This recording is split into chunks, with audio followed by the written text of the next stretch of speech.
그녀는 러시아 최고의 전투기 조종사였습니다.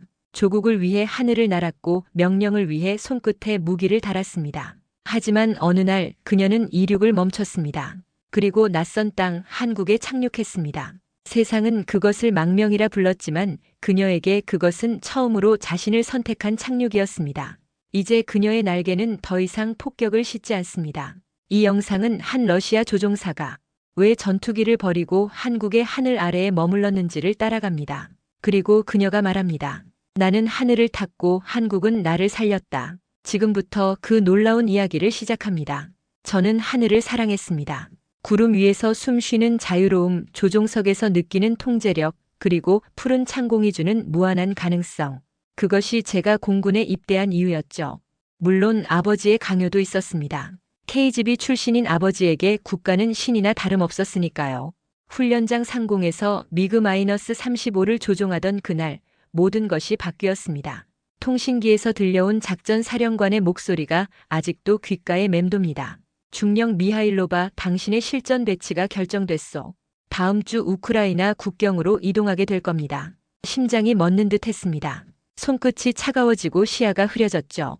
통제부에 응답하는 제 목소리는 기계처럼 냉정했지만 내면은 이미 산산조각 나고 있었습니다. 저는 전투 조종사였지만 실제로 사람을 죽이는 임무를 맡게 될 거라고는 생각하지 않았어요. 훈련, 시범 비행, 위협 비행까지는 해왔지만 실전은 달랐습니다. 착륙 후 아버지에게 전화했습니다. 제 목소리에서 동요를 느꼈는지 아버지는 평소보다 더 냉정하게 말씀하셨어요. 알렉산드라, 내가 태어날 때부터 이미 정해진 운명이다. 조국은 선택이 아니라 운명이다. 피할 수 없는. 아버지의 말씀에는 항상 절대적인 권위가 있었습니다. 하지만 처음으로 그 말이 공허하게 들렸어요. 미사일 버튼을 누르는 순간 누군가의 아버지, 누군가의 딸이 사라질 것이란 생각이 머릿속에서 떠나지 않았거든요. 다음 날 지휘부에서 뜻밖의 소식이 전해졌습니다. 한국 오산 미군 기지에서 열리는 연합훈련 참관 임무에 제가 선발됐다는 거였어요. 공식적으론 연료 보급 루트 확인이었지만 사실은 한국과 미국의 최신 방공 시스템을 살펴보라는 임무였습니다. 출발 전날 모스크바 시내의 한 카페에서 정보부 요원을 만났습니다.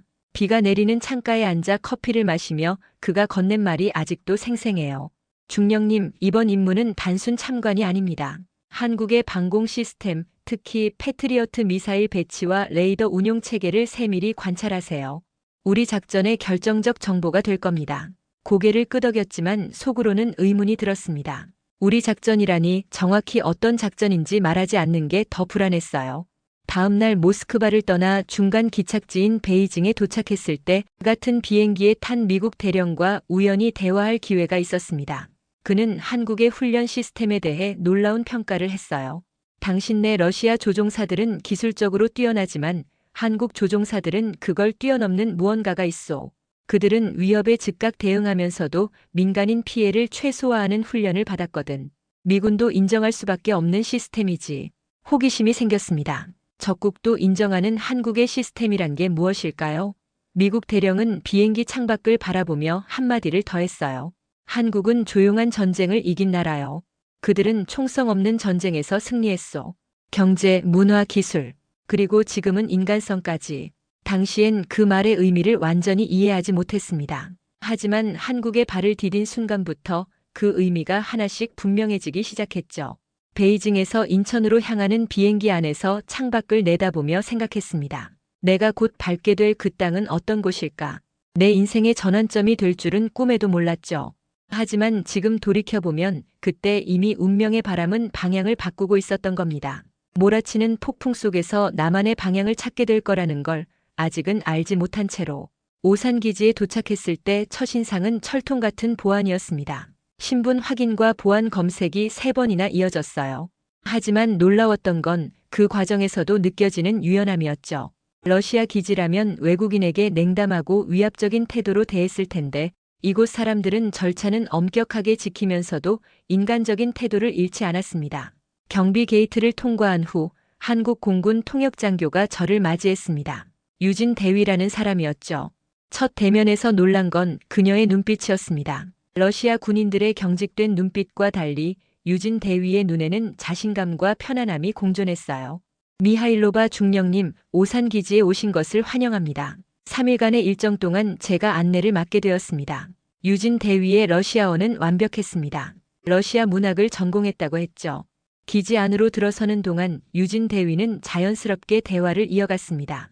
중령님은 미그-35 조종사시죠? 저희 파일럿들도 중령님의 비행 경력에 관심이 많습니다. 특히 고고도 정찰 임무 경험요. 경계심이 올라왔습니다. 그들이 제 이력을 조사했다는 의미였으니까요.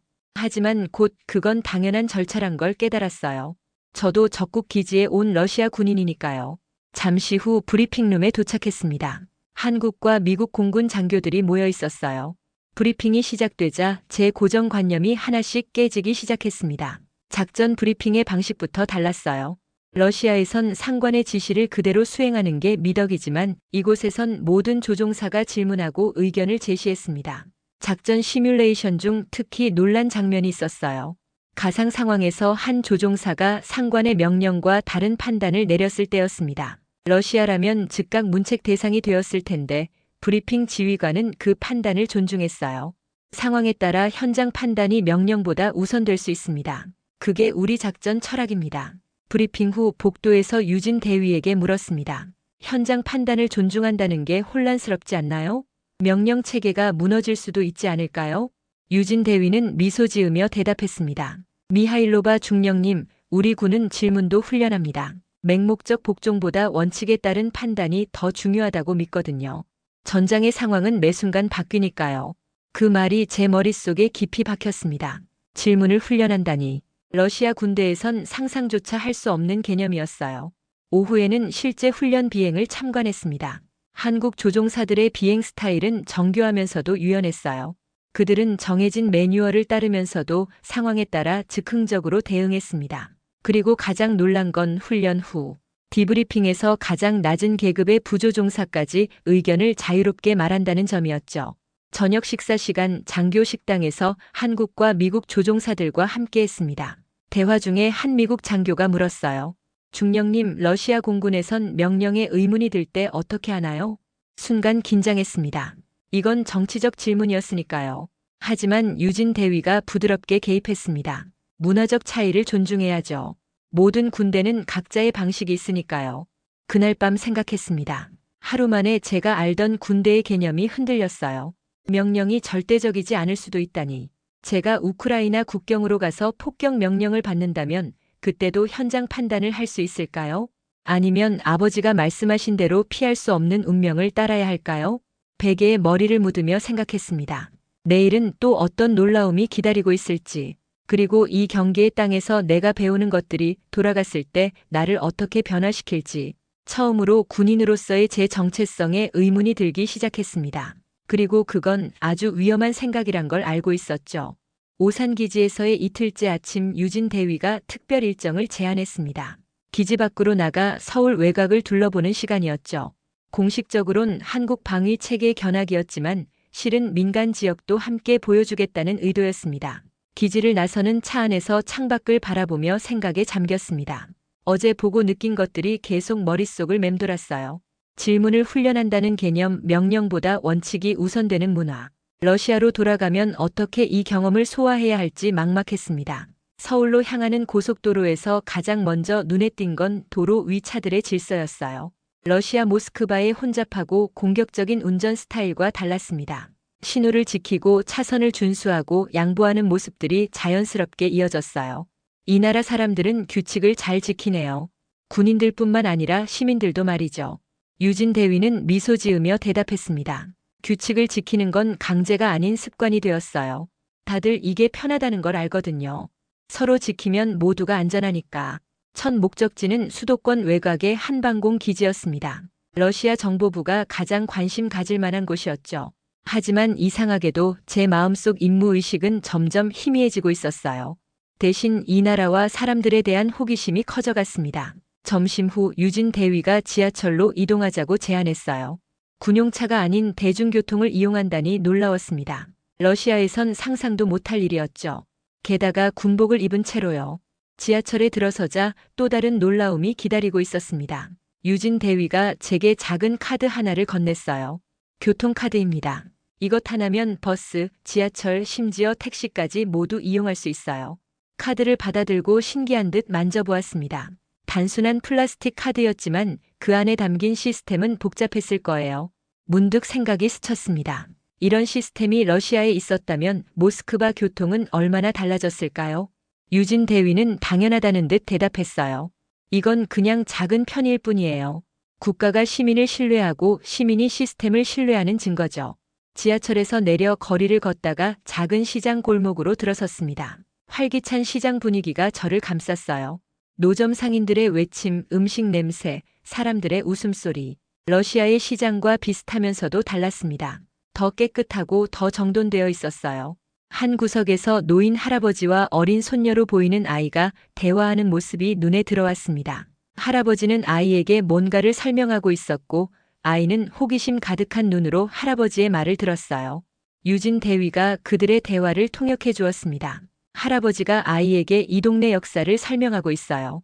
이 시장이 한국 전쟁 이후 어떻게 발전했는지, 사람들이 어떻게 서로 도우며 살았는지. 문득 할아버지가 저희 쪽을 보더니 미소 지었습니다.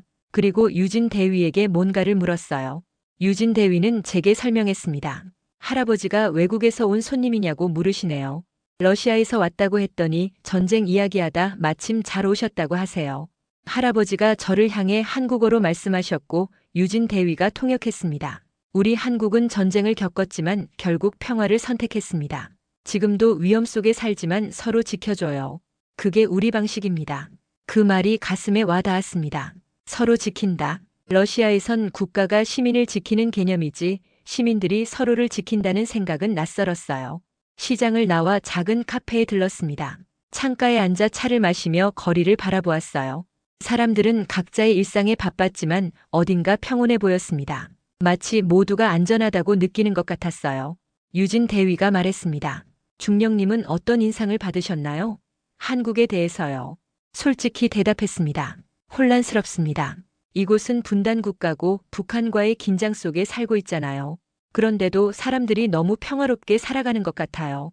마치 비정상적인 상황이 정상이 된 것처럼요.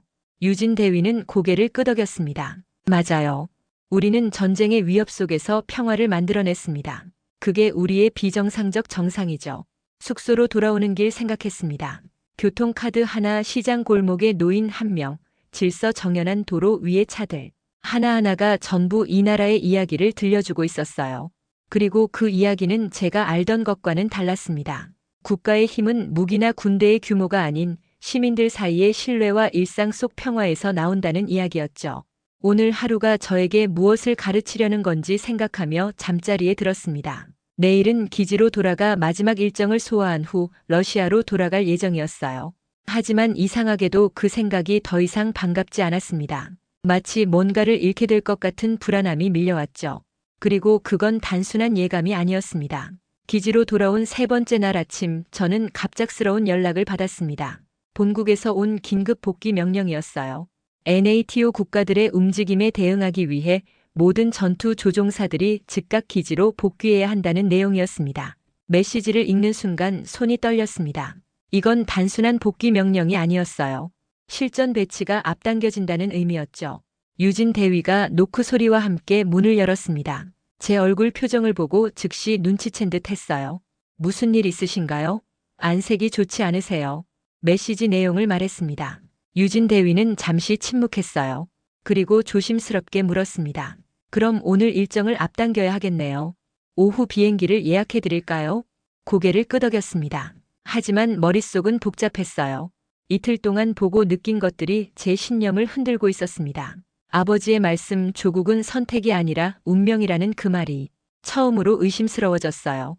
급히 짐을 챙기는 동안 유진 대위가 말했습니다. 중령님, 한 가지 말씀드려도 될까요? 개인적인 의견입니다만. 고개를 끄덕이자 유진 대위가 이어 말했어요. 군인이기 전에 당신은 여전히 사람입니다. 그걸 잊지 마세요. 그 말이 가슴에 꽂혔습니다. 사람. 제가 우크라이나 상공에서 폭격 버튼을 누른다면 저는 여전히 사람일 수 있을까요? 아니면 그저 국가 기계의 부품이 되는 걸까요? 비행장으로 이동하기 전 마지막으로 제 전투기를 점검하기로 했습니다. 한국 측이 러시아 전투기를 꼼꼼히 정비해준 덕분에 상태는 완벽했어요. 조종석에 앉아 계기판을 확인하던 중 우연히 손이 닿은 메모리얼 패널 아래에서 작은 종이 한 장을 발견했습니다. 한글과 영어로 쓰인 쪽지였어요. 유진 대위에게 보여주자 통역해 주었습니다. 당신을 믿고 손봤습니다. 무사하길. 마이너스 정비 기술병 김준호 일병. 간단한 메시지였지만 순간 눈시울이 뜨거워졌습니다. 모르는 외국 군인의 전투기를 정비하며 그 사람의 안전을 기원하는 마음. 이건 단순한 직업의식이 아니었어요. 인간에 대한 존중이었죠. 유진 대위가 부드럽게 말했습니다. 우리 정비병들은 항상 이렇게 해요. 기계를 고치는 게 아니라 사람의 생명을 지키는 일이라고 믿거든요. 점점 더 혼란스러워졌습니다. 러시아로 돌아가면 저는 이 전투기로 사람들을 죽이게 될 텐데 그 전투기를 정비한 사람은 제 생명을 걱정해주고 있었어요. 이런 모순이 제 마음을 무너뜨리고 있었습니다. 비행장으로 향하는 차 안에서 본국에서 또 다른 메시지가 왔습니다. 이번엔 더 구체적이었어요. 중령 미하일로바 내일 800시 우크라이나 국경 OKM 지점 집결. 작전 브리핑 후 즉시 임무 수행. 국가안보 최우선. 메시지를 읽는 순간 손에서 전화가 미끄러져 내렸습니다. 차 유리창에 머리를 기대고 눈을 감았어요. 제 앞에는 두 갈래 길이 놓여 있었습니다. 하나는 아버지가 보여주신 길, 그리고 다른 하나는 아직 모르는 길이었죠.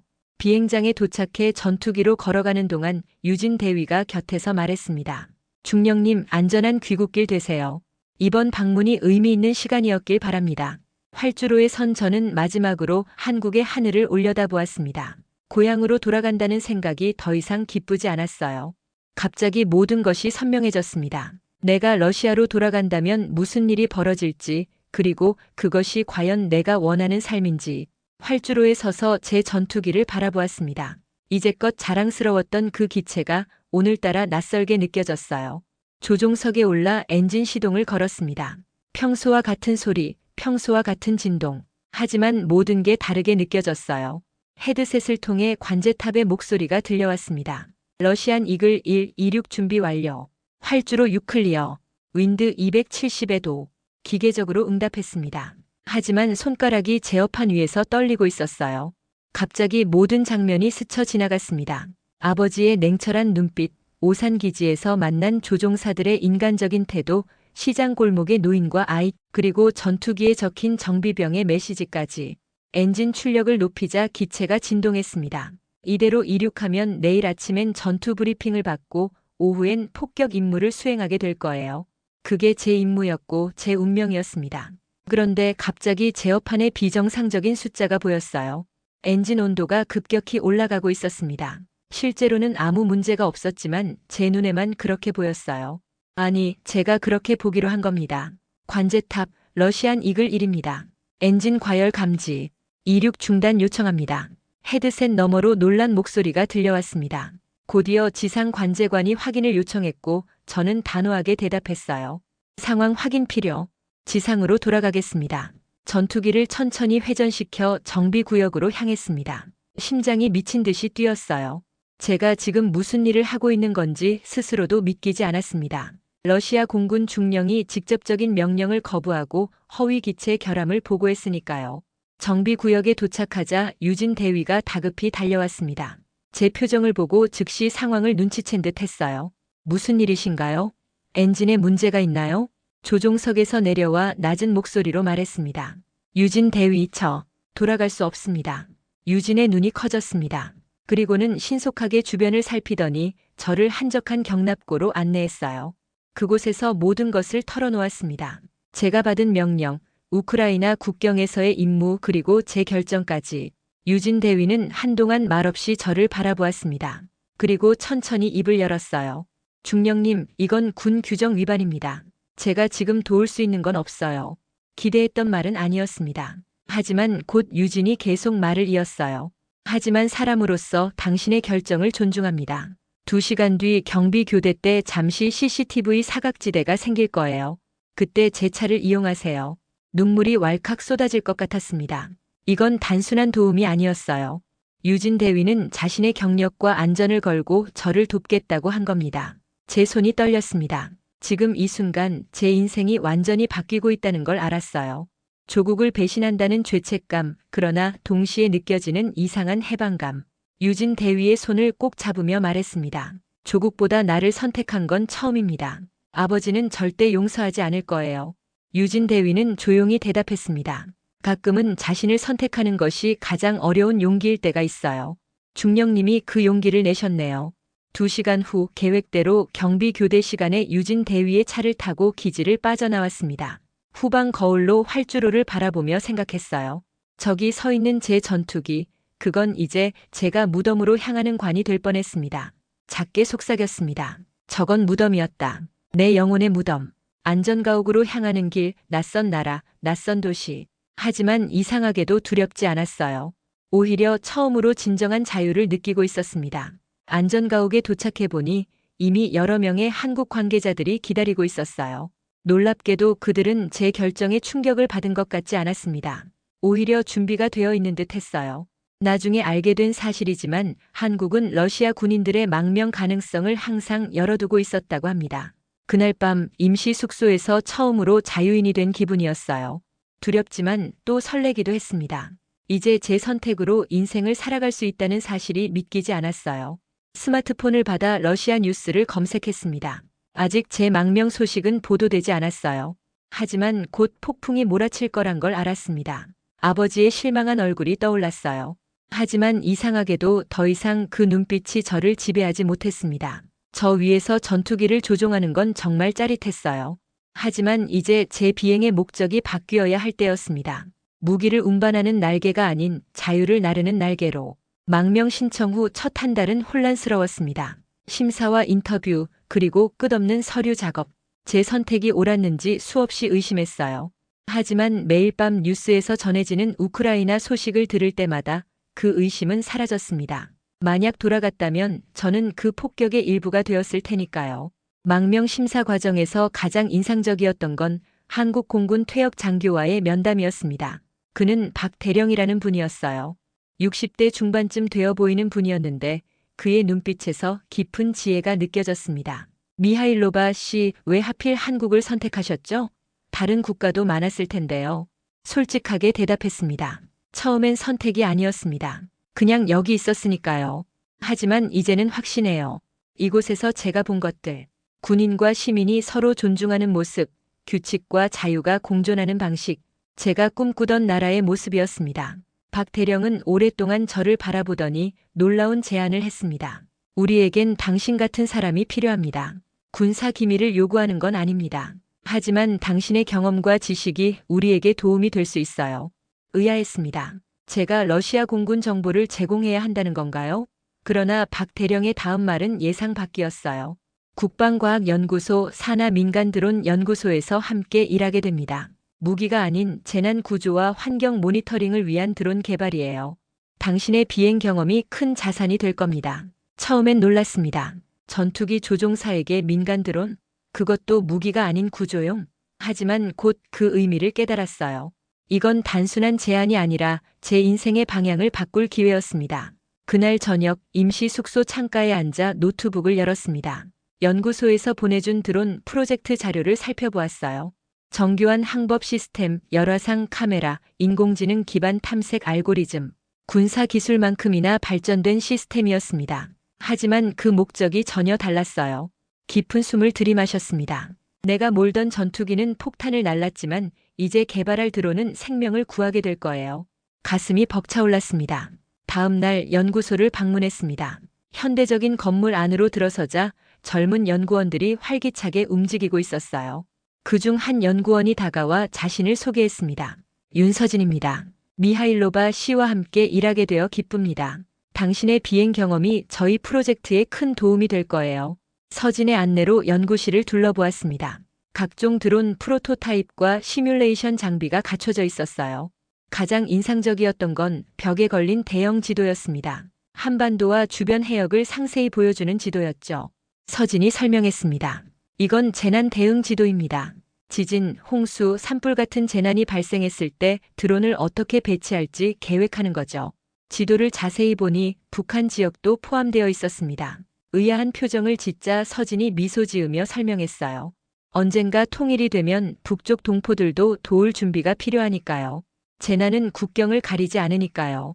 그 말이 가슴에 와닿았습니다. 전쟁을 준비하면서도 평화를 꿈꾸는 나라. 그게 바로 제가 느낀 한국이었어요. 연구소에서의 첫날, 저는 제 경험을 바탕으로 드론의 고고도 안정성에 관한 아이디어를 제안했습니다. 예전에 전투기 조종 중 극한 상황에서 배운 경험이었어요. 연구원들은 열린 마음으로 제 의견을 들었고 곧 그 아이디어를 시뮬레이션에 적용했습니다. 결과가 좋았어요. 서진이 기뻐하며 말했습니다. 미하일로바 씨 덕분에 드론의 악천후 대응력이 30% 향상됐어요. 그 순간 이상한 감정이 밀려왔습니다. 러시아에서는 제 기술이 파괴에 쓰였지만 이곳에서는 생명을 구하는 데 쓰인다는 사실이 너무 감격스러웠어요. 감정이 북받쳐 말했습니다. 내가 몰던 건 무기였지만 이젠 생명을 구하는 하늘을 만들겠습니다. 첫 주가 지나고 점점 연구에 몰입해갔습니다. 매일 아침 눈을 뜨는 게 기다려졌어요. 새로운 도전, 새로운 문제 해결, 그리고 무엇보다 의미 있는 일을 한다는 보람. 제 인생에서 처음 느끼는 감정이었습니다. 한 달 후 첫 현장 테스트가 있었습니다. 강원도 산간 지역에서 실종자 수색 시뮬레이션이었어요. 제가 설계에 참여한 드론이 실제로 날아오르는 순간 눈물이 났습니다. 서진이 옆에서 말했습니다. 공군은 하늘을 통제하려 하지만 한국은 하늘을 이해하려 노력해요. 미하일로바 씨도 이제 그 차이를 아시겠죠? 고개를 끄덕였습니다. 이제야 그 의미를 진정으로 이해했어요. 하늘은 정복의 대상이 아니라 함께 나눠야 할 공간이었습니다. 제가 러시아에서 배운 것과는 완전히 다른 철학이었죠. 그날 저녁 일기를 썼습니다.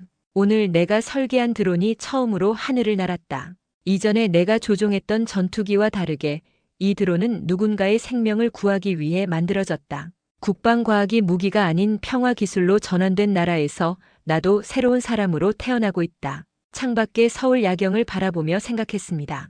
제 인생의 새로운 장이 시작되고 있었어요.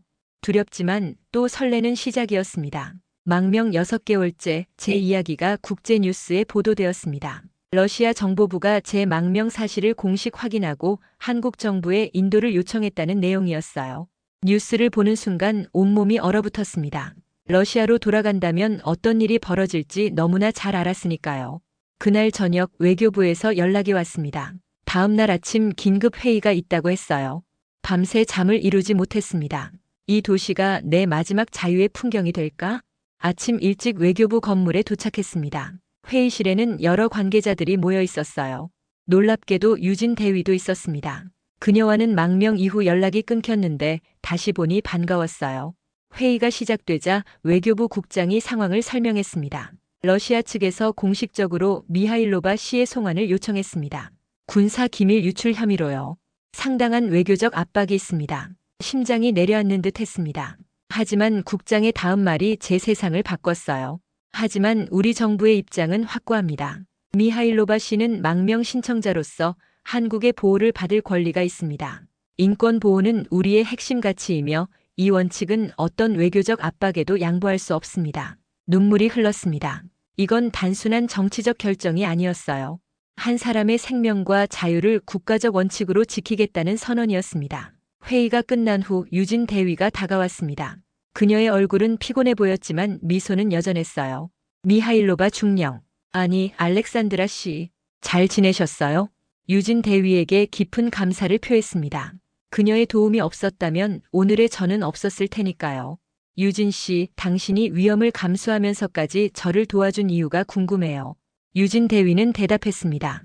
제 할아버지는 한국 전쟁 때 소련군의 포로가 되셨어요. 하지만 한 러시아 장교가 몰래 도망칠 수 있게 도와주셨대요. 그 장교는 이렇게 말했다고 해요.